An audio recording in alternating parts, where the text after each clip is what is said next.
എല്ലാവർക്കും നമസ്കാരം.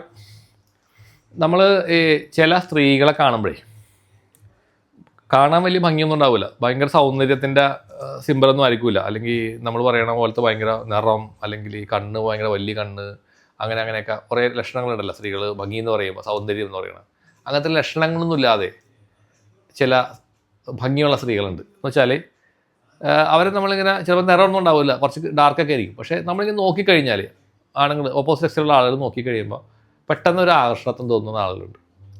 നിങ്ങൾ കണ്ടിട്ടുണ്ടാവും അതുപോലുള്ള സ്ത്രീകളാണ്. ഇങ്ങനെ നമ്മളിങ്ങനെ നോക്കിക്കഴിഞ്ഞാൽ എന്തോ ഒരു പ്രത്യേകത ഉണ്ടല്ലോ, എന്തോ ഒരു ഇതുണ്ടല്ലോ ഒരു ഇങ്ങനെ നമ്മൾ പിടിച്ചു വലിക്കുന്ന പോലെ ഒരു ആകർഷണത്വം പോലെ സംഭവം ചില സ്ത്രീകൾക്ക് ഉണ്ട്. അതേപോലെ തന്നെ പുരുഷന്മാരിലും ഉണ്ട്. പക്ഷേ പുരുഷന്മാരെക്കാളും കൂടുതലും സ്ത്രീകളിലാണ് നമ്മളത് ശ്രദ്ധിക്കുക. അത് ആണുങ്ങൾക്ക് മാത്രമല്ല, പെണ്ണുങ്ങൾക്കും തോന്നാം. ഒരു പെണ്ണിനെ കാണും, മറ്റേ പെണ്ണെ കാണുമ്പോൾ ഈ പെണ്ണ് എന്തോ ഒരു പ്രത്യേകത ഉണ്ടല്ലോ, കാണാൻ ഭംഗിയില്ലെങ്കിലും ഭയങ്കര ഒരു അട്രാക്ഷൻ ഉണ്ടല്ലോ എന്ന് തോന്നും. എന്തുകൊണ്ടാണ് നിങ്ങൾ ചിന്തിച്ചിട്ടുണ്ടോ? അപ്പോൾ ചില പ്രത്യേകമായ കാര്യങ്ങൾ ഞാൻ അതിന് നോട്ട് ചെയ്തിട്ടുണ്ട്. അതുകൊണ്ടാണ് ആ വിഷയമാണ് ഞാൻ പറയുന്നത്. എനിക്കറിയാവുന്ന അറിവാണ് ഞാൻ പറയുന്നത്. അതായത് അത്തരം സ്ത്രീകളുടെ കൂടെ ചില ശക്തികൾ, എനർജീസ് പ്രവർത്തിക്കുന്നുകൊണ്ടാണ്. അതായത് അട്രാക്ഷൻ ഫോഴ്സുള്ള ചില ശക്തികളുണ്ട്. ചിലപ്പോൾ അത് എന്താണ്, ഒരു പോസിറ്റീവായ ഒരു എനർജി ആകാം, ചിലപ്പോൾ അത്ര നല്ലതല്ലാത്ത എനർജീസും വേണമെങ്കിലാകാം, രണ്ടും വേണമെങ്കിലാകാം. അപ്പോൾ അത് നമ്മൾ ഒന്നുകൂടി വ്യക്തമായിട്ട് പറയുകയാണെങ്കിൽ ചില ആളുകളുടെ ശരീരത്തിൽ, ഇപ്പോൾ ആണായാലും പെണ്ണായാലും, അവർക്ക് ഭയങ്കരമായ ആസക്തികളുണ്ടാവും. ഈ ആസക്തി എന്ന് പറയുമ്പോൾ ചിലപ്പോൾ മദ്യം കഴിക്കാനുള്ള ആസക്തി ആയിരിക്കും, സിഗരറ്റ് വലിക്കാനുള്ള ആസക്തി ആയിരിക്കും, അല്ലെങ്കിൽ നമ്മുടെ വേറെ എന്തെങ്കിലും അതുപോലുള്ള സാധനങ്ങൾ, അല്ലെങ്കിൽ സെക്സിനോടുള്ള ആസക്തി ആയിരിക്കും, അമിതമായ സെക്സ് ആയിരിക്കും. വെച്ച് കഴിഞ്ഞാൽ അവർക്ക് ഭയങ്കരമായ ഒരു ഭ്രമം ഒരുക്കുള്ളൂ. അതാണും പെണ്ണും രണ്ടിനും ഉണ്ടാവാറുണ്ട്. അപ്പോൾ ഇതിൻ്റെ പുറയിലും വേറെ ചില രഹസ്യങ്ങളുണ്ട്. അതായത് ഇതേപോലെ തന്നെയാണ് അത്തരം വിഷയങ്ങൾ ഇഷ്ടപ്പെടുന്നതായ ചില ശക്തികൾ. അത് നമ്മുടെ ഇതിലുള്ള എനർജീസിൻ്റെ മാത്രമല്ല, ചില മരിച്ചുപോയ സോളുകൾ. ഇപ്പോൾ ഭയങ്കര മദ്യപാനിയായൊരു സോള് പെട്ടെന്ന് ആക്സിഡൻറ്റിൽ മരിച്ചു, അല്ലെങ്കിൽ വേറെ എന്തെങ്കിലും ദുരൂഹമായ സാഹചര്യത്തിൽ മരിക്കുന്നു. അത് ആരെങ്കിലും മേത്ത് കയറി അറ്റാച്ച് ചെയ്യുന്നതായിരിക്കും. അപ്പോൾ രണ്ട് സോളായില്ലേ ഒരാളുടെ മേത്ത്. അങ്ങനെ വന്നിരിക്കുന്ന സമയത്ത് ഈ മദ്യപാനത്തിന്, അയാൾക്ക് ഈ മദ്യം ഇഷ്ടപ്പെടുന്ന സോളാണല്ലേ. അപ്പോൾ എവിടെയെങ്കിലും ചെന്ന് കഴിയുമ്പോഴേക്കും മദ്യം കണ്ടു കഴിഞ്ഞാൽ ഇയാളെ കൊണ്ടാണ് കുടിപ്പിക്കുകയാണ്. അയാൾക്ക് അങ്ങനെ തോന്നുകയാണ്. അയാൾ മദ്യം കഴിക്കാത്ത ആളായിരിക്കും, പക്ഷേ അയാൾക്ക് പിന്നെ അമിത മദ്യപാനായിട്ട് മാറുകയാണ്.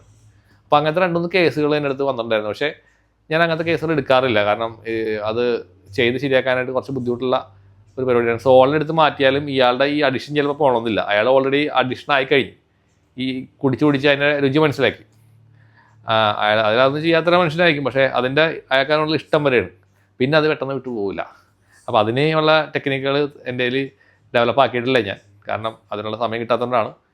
പക്ഷേ അങ്ങനെ അത് മാത്രമായിട്ട് ചെയ്യുന്ന ആളുകൾ, ഹീലേഴ്സ് ഉണ്ടെങ്കിൽ നിങ്ങൾ അത്തരം ഹീലേഴ്സിൻ്റെ അടുത്ത് പോയിട്ട് ചെയ്യുന്നതായിരിക്കും നല്ലതെന്നാണ് എനിക്ക് പറയാനുള്ളത്. കാരണം 2-3 കേസ് ചെയ്യാൻ വന്നിട്ട് ഞാനത് ചെയ്തില്ല. അതേപോലെ തന്നെ ഈ മറ്റുള്ള അഡിക്ഷൻസ്, ഇപ്പം ഞാൻ ഈ അടുത്ത കാലത്ത് ചെയ്തൊരു കേസിൽ സിഗരറ്റ് വലിക്കുന്ന ഒരു പെൺകുട്ടി ഒരു കേസ് വന്നിട്ടുണ്ടായിരുന്നു. ഇതുപോലെ തന്നെ ഞാൻ ആ സ്കൂട്ടർ മേത്തുനിന്ന് ആ സോളിനെടുത്ത് മാറ്റി കൊടുത്തു. സിഗരറ്റ് കണ്ടാണ് വലിക്കുന്ന ഒരു പെൺകുട്ടിയായിരുന്നു. അതൊരു 1-2 ആഴ്ച കഴിഞ്ഞപ്പോഴേക്കും നോർമലിലേക്ക് വന്ന് അതിന് ആ ടെൻഡൻസി മാറി എന്നുള്ളതാണ്.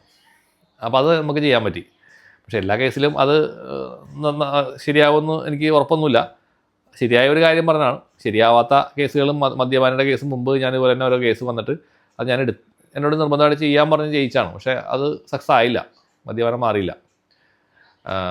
കാരണം അതിന് വേറെ എന്തെങ്കിലും അഡിഷൻ മാറ്റാനുള്ള എന്തെങ്കിലും മെത്തേഡ്സ് ചെയ്യേണ്ടി വരും. കാരണം ഇത്തരം ആളുകൾ അത് ചെയ്യാൻ സമ്മതിക്കില്ല, അതാണ് കുഴപ്പം. എന്ന് വെച്ചാൽ അവർ നേരിട്ട് ഹീലിങ്ങിന് വന്നില്ല.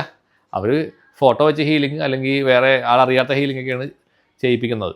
അതും ഒരു പ്രശ്നമാണ്. നേരിട്ട് നമ്മുടെ മുമ്പിൽ വന്നിരിക്കുകയോ അല്ലെങ്കിൽ അതുപോലെ തെറാപ്പി ചെയ്യുന്ന ആളുടെ മുമ്പിൽ നേരിട്ട് അവർ വന്നിരിക്കാനുള്ള സാഹചര്യം കിട്ടിക്കഴിഞ്ഞാലാണ് ചെയ്യുന്നവർക്ക് എന്തെങ്കിലും ചെയ്യാൻ പറ്റത്തുള്ളൂ. അവിടെ ചില പരിമിതികളുണ്ട്, അതുകൊണ്ടാണ് അങ്ങനെ പറയുന്നത്. അപ്പോൾ ഇതേപോലെ നമ്മൾ ആദ്യം പറഞ്ഞ പോലത്തെ പ്രശ്നമുള്ള ആളുകൾ, അത്തരം ആളുകൾ അവരുടെ ശരീരത്തിലും ഇതേപോലുള്ള എനർജീസാണ് പ്രവർത്തിക്കുന്നതെന്നുള്ളതാണ് ഞാൻ മനസ്സിലാക്കിയിട്ടുള്ളത്. അപ്പോൾ നിങ്ങൾ ഇത്തരം വിഷയങ്ങൾ ഉള്ള ആൾക്കാരൊക്കെ ഉണ്ടെങ്കിൽ ഇത് ശ്രദ്ധിക്കുക. ഇതെല്ലാം എനർജി വർക്കാണ്.